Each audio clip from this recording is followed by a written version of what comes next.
एक बार राजा भोज के दरबार में एक सवाल उठा कि ऐसा कौन सा कुआं है जिसमें गिरने के बाद आदमी बाहर नहीं निकल पाता। इस प्रश्न का उत्तर कोई नहीं दे पाया।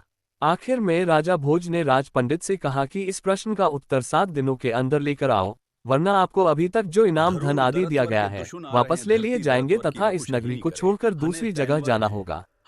6 दिन बीत चुके थे, राज पंडित को जवाब नहीं मिला था। निराश होकर वह जंगल की तरफ गया।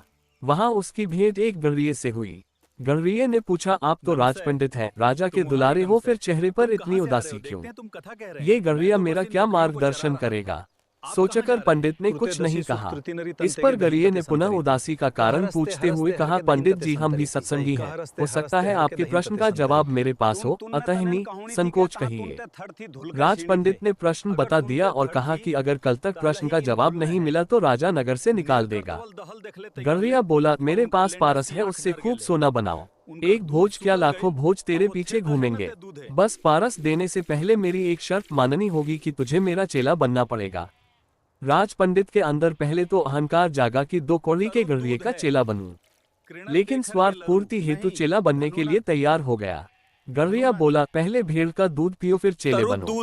राज पंडित ने कहा कि यदि ब्राह्मण भेड़ का दूध पिएगा तो उसकी बुद्धि मारी जाएगी। मैं दूध नहीं पीऊंगा। तो जाओ, मैं पारस नहीं दूंगा, गणरिया बोला। राज पंडित बोला, ठीक है, दूध पीने को तैयार हूँ, आगे क्या करना है?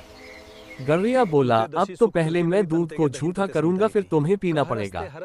राज पंडित ने कहा, तू तो हद करता है, ब्राह्मण को झूठा पिलाएगा, तो जाओ। गणरिया बोला। राज पंडित बोला, मैं तैयार हूँ झूठा दूध पीने को। गणरिया बोला, वह बात गई। अब तो सामने जो मरे हुए इंसान की खोपड़ी का कंकाल पड़ा है, उसमें मैं दूध दोहूंगा, उसको झूठा करूंगा, कुत्ते को चटवाऊंगा, फिर तुम्हें पिलाऊंगा, तब मिलेगा पारस, नहीं तो अपना रास्ता लीजिए। राज पंडित ने खूब विचार कर कहा, है तो बड़ा कठिन, लेकिन मैं तैयार हूँ। गणरिया बोला, मिल गया जवाब। यही तो कुआं है, लोभ का, तृष्णा का, जिसमें आदमी गिरता